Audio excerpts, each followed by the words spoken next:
Magandang gabi po sa ating lahat, mga kapatid. Dito po tayo sa 1 Corinthians chapter 15 verse 10. Maiksi lamang po ito.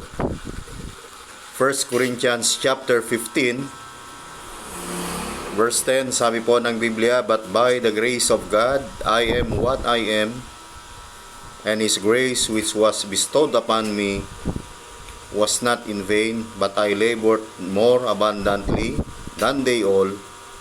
Yet not I, but the grace of God which was with me." Tayo po ay manalangin. Panginoon, maraming salamat po ngayong gabi. Kami po ay narito upang sumamba sa Espiritu Katotohanan. Dalahin po namin ang iyong gabay. Patuloy na kayo pong magpala sa amin. Bigyan nyo kami ng bukas na pandinig, bukas na kaisipan sa aming pag-aaral ngayong gabi. Gawin niyo po maging pagpapalang salita mo na siyang may pangaral sa amin sa pangalan ng aming Panginoong Yesus. Amen at amen. Ang ating pag-aaralan ngayong gabi po, mga kapatid, by the grace of God, I am what I am. But by the grace of God, I am what I am.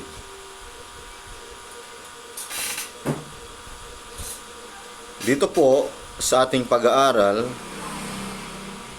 makikita po natin na binanggit ni Apostol Pablo ang biyaya ng Diyos.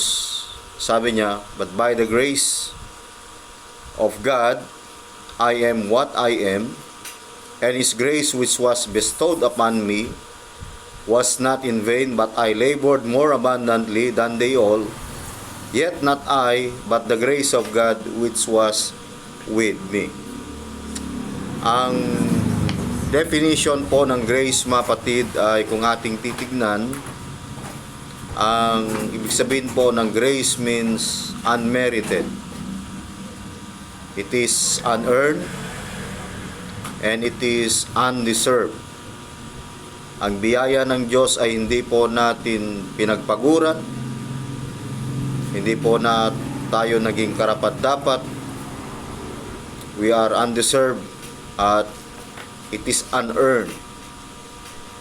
Dito po sa Ephesians chapter 2 verse 8 and 9, binanggit po yung grace ng Ephesians chapter 2 verse 8 and 9.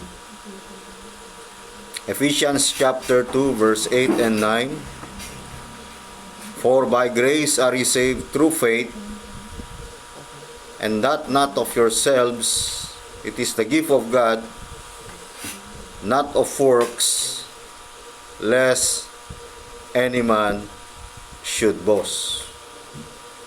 In verse 5, "Even when we were dead in sins, hath quickened us together with Christ, by grace ye are saved." So isa po ito sa ating legal phase of our salvation na binabanggit ng Ephesians chapter 2. Kung tingnan po natin ang verse 7, "That in the ages to come, upang sa mga panahong darating, ay maihayag niya ang kaniyang dakilang kayamanan ng kaniyang biyaya, that He might shew the exceeding riches of His grace in His kindness toward us through Christ Jesus." The exceeding riches of His grace. Maipahayag sa atin ang dakilang kayamanan ng kaniyang biyaya. Naniniwala po tayo ang biyaya ng Diyos ay nagsimula po ito sa ating pagkahirang. It is through the electing grace of God na kung saan that we are chosen before the foundation of the world. That is grace, and that is unearned, it is undeserved, and it is unmerited. Kaya binabanggit ni Apostol Pablo po rito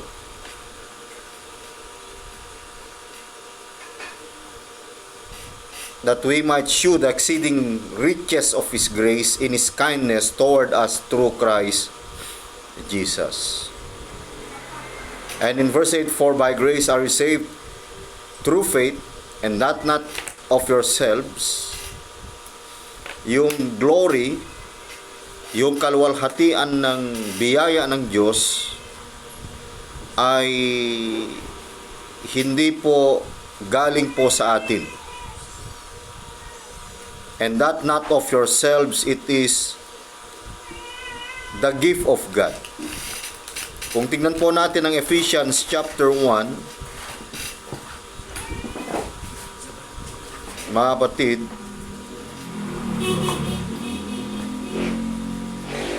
verse 5, having predestinated us unto the adoption of children by Jesus Christ to Himself, according to the good pleasure of His will. One of the grace of our salvation is the predestinating grace ng Ephesians chapter 1 verse 5. And the purpose of this predestinating grace is unto the adoption. Kita na po natin yung adopting grace ng Ama. Tayo ay binigay kay Kristo according to the good pleasure of His will, to the praise of the glory of His grace, sa ikapupuri ng kaluwalhatian ng Kanyang biyaya. Yung glory, totoo yung sinasabi ni Elder Romel nung last part ng kanyang message nung last Miyerkules. Wala naman tayong inangkin na glory, pero may glory na ginawa ng Diyos sa atin, at ang glory na ito ay yung glory ng ating eternal salvation, and that is the glory of His grace, mga kapatid, wherein He hath made us accepted in the Beloved. Kaya naniniwala po tayo, mga kapatid, that upon this grace, we are saved. We are saved eternally. We are saved legally. We are saved vitally. Mga kapatid, sama na rin po natin yung practical, sapagkat alam po natin, in the practical salvation, ay Diyos pa rin ang may agda, siya pa rin ang gumawa, and that is according to the sovereign grace of His will. Mga kapatid, and in verse 7, in whom we have redemption through His blood, na tayo ay mayroong katubusan sa pamamagitan ng Kanyang dugo, maging ang kapatawaran ng kasalanan, sabi po ng Biblia, according to the riches of His grace. Kaya hindi ho nawawala, mga kapatid, yung grace sa Bible, yung sovereign grace ng Panginoon, sapagkat ito po ay madalas paulit-ulit na binabanggit po sa atin ng salita ng Diyos. So we are saved by grace. Number 2, sabi ni Pablo, but by the grace of God, I am what I am. Sabi ng Ephesians 2:8, I am saved by grace. Number 2, I am sure. He is not only saved by grace, but he is sure by grace. Romans chapter 5, verse 2. Romans chapter 5, verse 2. Umpisahan po natin sa verse 1. Therefore, being justified by faith, we have peace with God through our Lord Jesus Christ, by whom also we have access by faith into this grace, wherein we stand, and rejoice in hope of the glory of God. Dito makikita po natin, we are being justified by faith.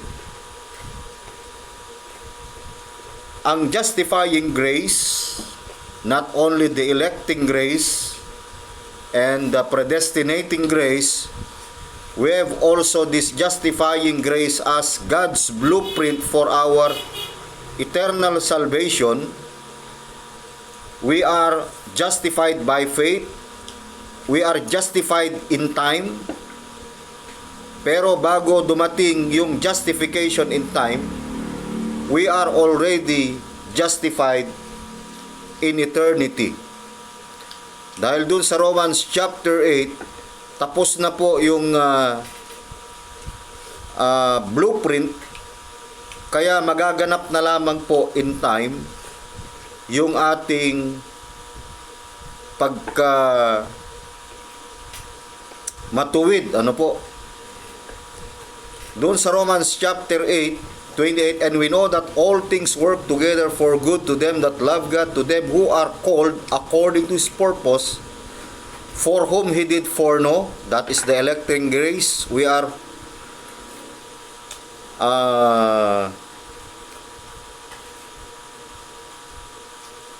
chosen according to the foreknowledge of God. He also did predestinate to be conformed to the image of His Son, that He might be the firstborn among many brethren. Verse 30, moreover, whom He did predestinate, them He also called, and whom He called, them He also justified. Tingnan po natin yan, justified in eternity, and we are justified in time. And whom He justified, them He also glorified. So sa paningin ng Diyos, tapos na po yung pattern, tapos na po yung blueprint. Because it was done in eternity and in time, naniniwala po tayo yung ating glorification. This is our redemptive grace na ating pinakiintay according to 1 Corinthians 15:50-58, that this body will transform to mortal to immortal, and corruptible into corruptible. So, yung justifying grace ng Panginoon, this is free. Sabi ng Romans 5, na binanggit po natin kanina, Romans 5 verse 2. In verse 1, therefore being justified by faith, because of this justifying faith, we have peace with God. Meron po tayong kapayapaan sa Diyos sa pamamagitan ng ating Panginoong Kristo. At sino po yung kapayapaan na yan? Yung kapayapaan na yan ay walang iba kundi ang ating Panginoong Kristo. He is our Prince of Peace. We have peace with God through our Lord Jesus Christ, by whom also we have access by faith into this grace. And we believe that this faith is not our faith, but this is the faith of the Son of God. This is not the faith of Abraham, but by the faith of Christ, we have this access. Sabi po ng Biblia, kaya kung tignan po natin ang Hebrews, Christ, the author and the finisher of our faith. By faith also, by faith into this grace wherein we stand, na ating tinayuan, yung pananampalataya ang ating tinayuan, and we rejoice in hope of the glory of God. So we are sure into this grace. Tayo po ay sigurado sa biyaya na ito, sapagkat alam natin ang Diyos mismo ang siyang naglagay sa atin ng pagkaaring ganap sa pamamagitan ng pananampalataya. So we are sure. Number 3, but by the grace of God, I am what I am. I am secure by God's grace. I am secure by God's grace. Romans chapter 3, verse 24. Romans chapter 3, verse 24. Being justified freely by His grace, na tayo po ay inaring ganap ng walang bayad sa pamamagitan ng kanyang biyaya, walang bayad ng kanyang biyaya sa pamamagitan ng pagtubos. So ang foundation ng ating eternal salvation ay yung redemption, the plan of redemption na binanggit ng ating Panginoon doon sa 1 Peter chapter 1. Ito po kasi yung ground ng ating eternal justification, ay yung sa 1 Peter chapter 1 verse 18. For as much as you know that ye were not redeemed with corruptible things, as silver and gold, and from your vain conversation received by tradition from your fathers, but with the precious blood of Christ as of a lamb without blemish and without spot. Pansinin niyo po ang verse 20, yung pagtutubos ng 1 Peter chapter 1 verse 18 and 19. Nandito po sa 20, who verily was foreordained. So yung pagtutubos ay it was foreordained before the foundation of the world, but was manifest in these last times for you. Ito na lamang po ay naihayag sa atin sa mga huling panahon. Kanino inihayag? Verse 21, who by Him do believe in God that raised Him up from the dead, and gave Him glory, that your faith and hope might be in God. Ito ay inihayag sa atin na sa pamamagitan niya ay nangampalataya kayo sa Diyos, na sa Kanya'y bumuhay na maguli sa mga patay, at Kanya'y nagbigay ng kaluwalhatian upang ang inyong pananampalataya at pag-asa ay mapasa Diyos. So it was foreordained before the foundation of the world. Another verse is Hebrews chapter 9. Hebrews chapter 9. Verse 26. Ito po yung ground ng ating eternal justification. For then must He often have suffered. He suffered. Kailan? Since the foundation of the world. Hindi lamang dun sa krus ng Kalbaryo nagsimula yung suffering, but His suffering often He suffered since the foundation of the world, but now once in the end of the world hath He appeared to put away sin by the sacrifice of Himself. Sa ibang paraan, kailangan na siya'y magbatang madalas mula nang itatag ang sanglibutan, datapwat ngayon ay binsan siyang nahayag sa katapusan ng mga panahon upang alisin sa kasalanan sa pamamagitan ng pagkakandog ng kanyang sarili. So isa sa mga layunin ng kanyang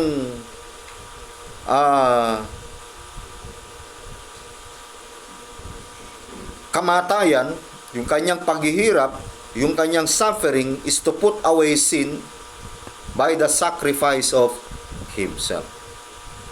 So we are secured freely by this grace through the redemption that is in Christ Jesus.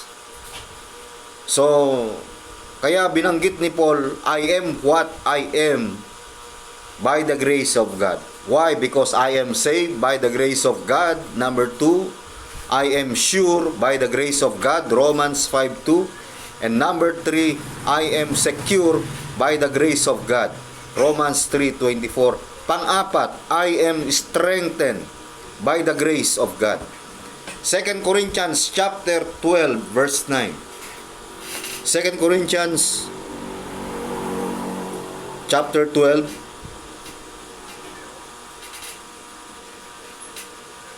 verse 9. Sabi ni Pablo, "And he said unto me, My grace is sufficient for thee, for my strength is made perfect in weakness. Most gladly, therefore, will I rather glory in my infirmities, that the power of Christ may rest upon me." Sapat, mga kapatid, ang biyaya ng Diyos sa mga panahon ng kahinaan. For my strength is made perfect in weakness. Alam po natin, bawat elders, bawat mananampalataya ay meron pong kahinaan.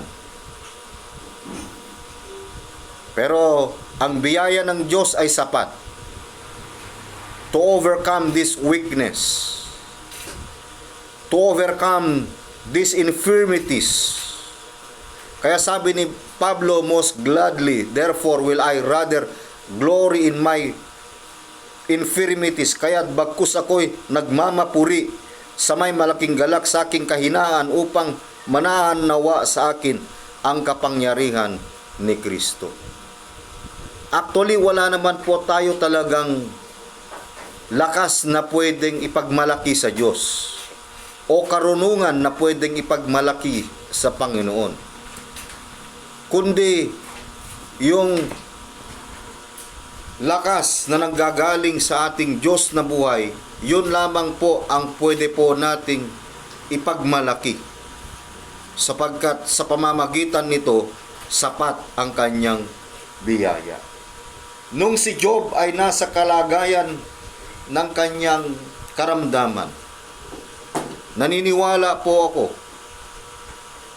according to the sovereign will of God, he was strengthened by the grace of God. Kaya hindi ho naging hadlang na yung kanyang kalagayan ay isumpa niya ang Panginoon,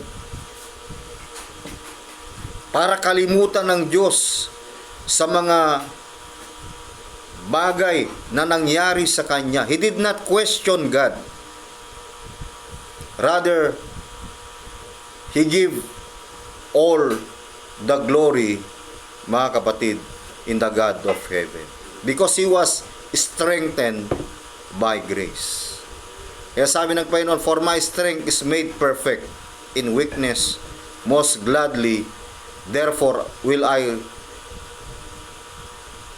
rather glory in my infirmities, that the power of Christ may rest upon me." 2 Corinthians chapter 9 verse 8.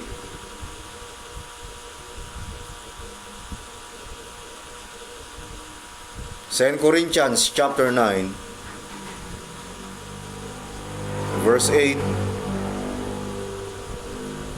"And God is able all grace abound toward you, that ye always having all sufficiency." Our sufficiency is the grace of God, the abounding grace of God, that ye always having all sufficiency in all things may abound to every good work. Upang kayo na mayroong laging buong kaya sa lahat ay magsipanagana sa bawat mabuting gawa. Kaya nga, mga kapatid, wala po tayong ipagmalaki sa ating pagministeryo, kundi ang biyaya ng Diyos lamang nang siyang nagpalakas sa atin, na siyang nagpatibay sa atin, upang masasabi natin tulad ng Apostol Pablo, "But by the grace of God, I am what I am." Panglima, I am supplied by grace. Hebrews chapter 4 verse 16. But by the grace of God, I am what I am because I am supplied by grace. Hebrews 4:16. Hebrews chapter 4, verse 16. Let us therefore come unto the throne of grace, that we may obtain mercy and find grace to help in time of need. Magsilapit nga tayong may pagkakatiwala sa luklukan ng biyaya. Yung luklukan ng biyaya, hindi po nawawalan ng supply po yan, mga kapatid. Hindi po yan nadadrought, hindi po yan natitigang, hindi po yan na nawawalan ng biyaya ng Diyos, saganang biyaya ng Diyos. That we may obtain mercy and find grace to help in time of need. Malawak ang langit. Hindi ho natin kayang sukatin ang langit para humingi at tumawag ng tulong sa ating mga pangangailangan. Ang Diyos ay nandyan, nakahandang tumulong sa atin sa panahon ng pangangailangan. Kaya yung supplying grace po, mga batid, abundant, overflowing. Hindi po natin kayang ubusin ang kayamanan ng Diyos, ang kayamanan ng kanyang dakilang biyaya. Pang-anim, but by the grace of God, I am what I am. Pang-anim, I am somebody by God's grace. Ephesians chapter 3, verse 7 to 8. Ephesians chapter 3, verse 7 and 8. Sabi ni Pablo, whereof I am made a minister according to the gift of the grace of God. Hindi ho natin pinili na tayo po ay magministro o maglingkod. Diyos ang siyang naglagay po sa atin. Sabi ni Pablo, He counted me faithful into this ministry. Sabi niya kay Timothy, but by the grace of God, according to the gift of the grace of God, given unto me by the effectual working of His power, unto me, sabi ni Pablo sa verse 8 ng Ephesians 3:8, who am less than the least of all saints, is this grace given that I should preach among the Gentiles the unsearchable riches of Christ. Kaya ito po yung layunin ng kanyang buhay, ng kanyang pagkatawag. Siya po dati ay is a persecutor of the church. And now he was converted as a preacher of Christ. He is nobody. And now, he is somebody by the grace of God. Kaya sabi ni Pablo, I am the least of all saints. Is this grace given that I should preach among the Gentiles the unsearchable riches of Christ. Meron siyang binanggit sa Galatians chapter 1, yung kanyang testimony po roon.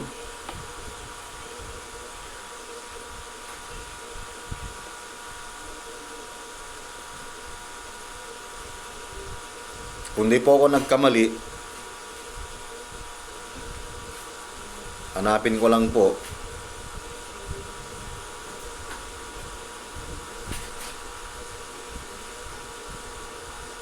Galatians chapter 1, kung hindi po ako nagkamali, na sinaysay po niya yung kanyang pagkatawag roon dahil sa biyaya ng Diyos ay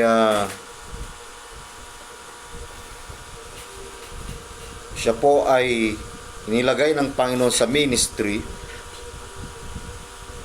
ang meron siyang binanggit doon na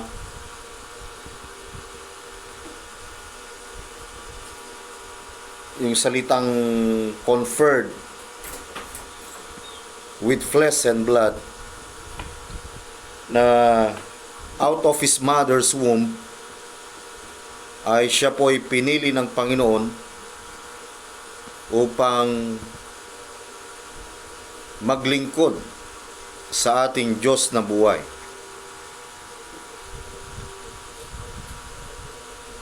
At binanggit yun sa Galatians chapter 1 verse 15. Yan.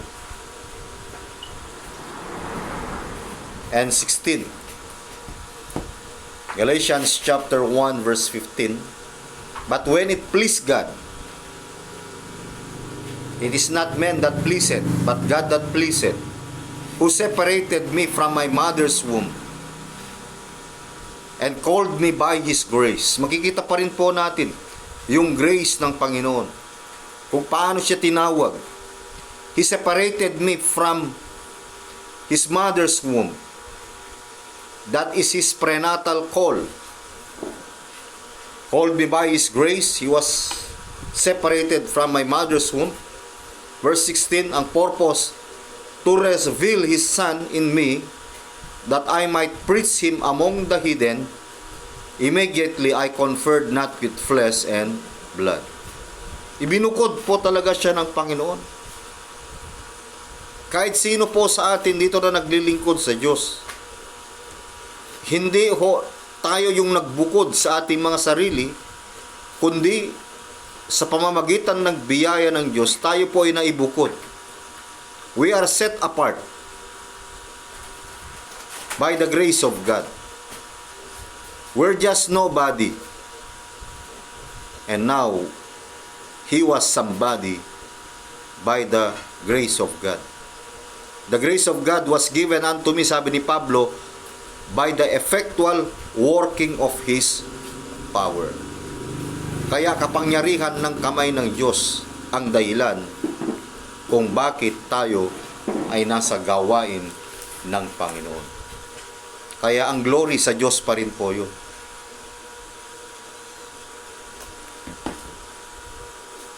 Ephesians chapter 2 verse 7. Ephesians chapter 2 verse 7. Pangpito, I am satisfied by grace. But by the grace of God, I am what I am. Pangpito, I am satisfied by grace. Ephesians 2:7, that in the ages to come, upang sa mga panahong darating, He might shew the exceeding riches of His grace. Yan po yung time salvation. Hindi po yan time conditional salvation, but the time salvation, yung panahon na tayo ay may pahayag sa atin yung kayamanan ng kanyang biyaya. Magkaroon tayo ng kaunawaan sa biyaya ng Diyos, that in the ages to come, darating yung panahon, He might shew, ipapakita po niya, ihahayag po niya sa atin ang dakilang kayamanan, the exceeding riches of His grace. Kaya hindi tayo pare-parehas ng panahon na tayo nakakilala sa Panginoon. Sapagkat hindi tayo ang kumilala sa Diyos, tandaan po natin. Hindi tayo ang kumilala sa Diyos, ang Diyos ang siyang nagpakilala sa atin. Diyos ang siyang nagbigay sa atin ng pangunawa. Si Kristo ang nagbigay sa atin ng kaunawaan. Doon sa 1 John chapter 5 verse 20, makikita po natin doon yung binabanggit ni John. 1 John chapter 5 verse 20, and we know that the Son of God is come, and hath given us an understanding that we may know Him that is true, and we are in Him that is true, even in His Son Jesus Christ. This is the true God and eternal life.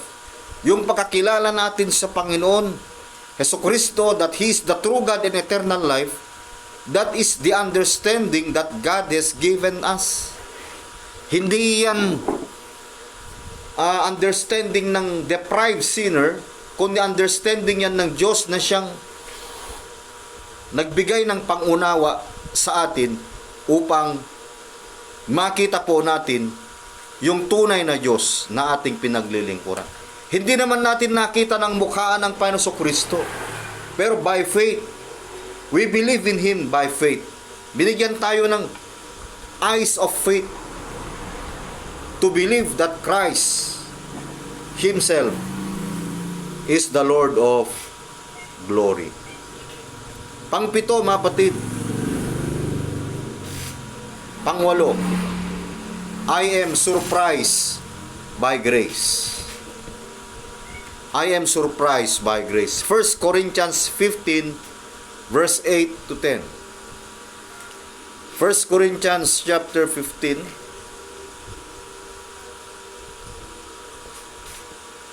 verse 8 to 10.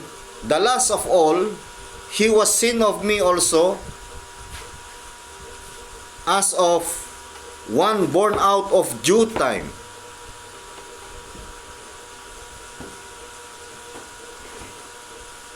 Hindi po yan yung tinatawag na foreseen fate. The last of all, he was sin of me also, as one of born out of due time. Sabi ni Pablo,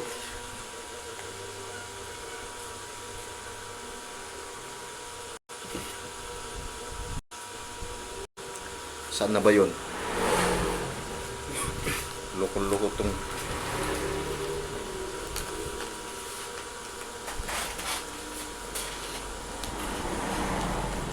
sorry, nawala ako. Okay. Nakamute, Elder, nakamute. Ayan po, nawala po ako, napindot ko po eh. Kung kailan last point na po yun, saka na ano. 1 Corinthians chapter 15 verse 8 to 10. And last of all, he was sin of me also, as one of the born out of due time. For I am the least of all the apostles. He is not the greatest of all the apostles, but he is the least. Siya yung pinakamaliit sa mga apostol. That I am not meet to be called an apostle. Na hindi ako karapat dapat na tawaging apostol, sapagkat pinag-uusig ko ang iglesia, because I persecuted the church of God.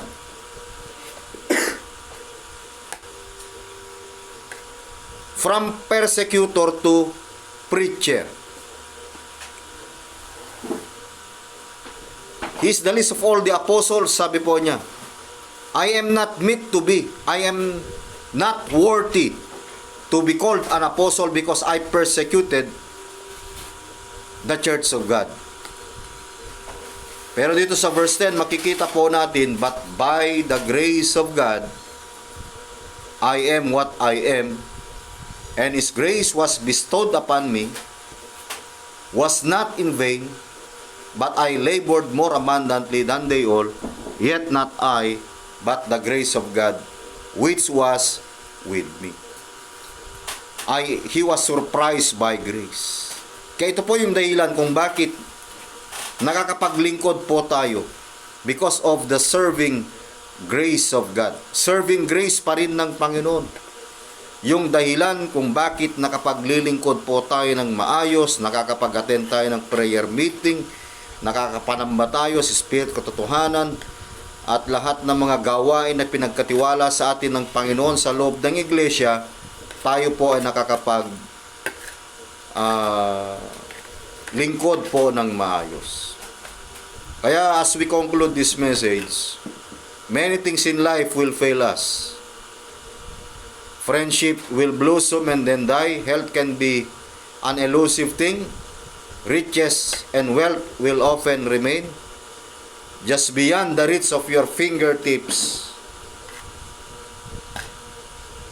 The road may be long and dreary. The days may be filled with difficulties and struggles, mga kapatid. But rest assured that there will be grace sufficient to every need and every trial. That is the promise of God. And that is the hope of the saints. Ulitin po natin. But by the grace of God, I am what I am. Number 1, I am saved. By the grace of God, Ephesians 2:8. Number 2, I am sure by the grace, Romans 5:2. Number 3, I am what I am by the grace of God. I am secure by grace, Romans 3:24.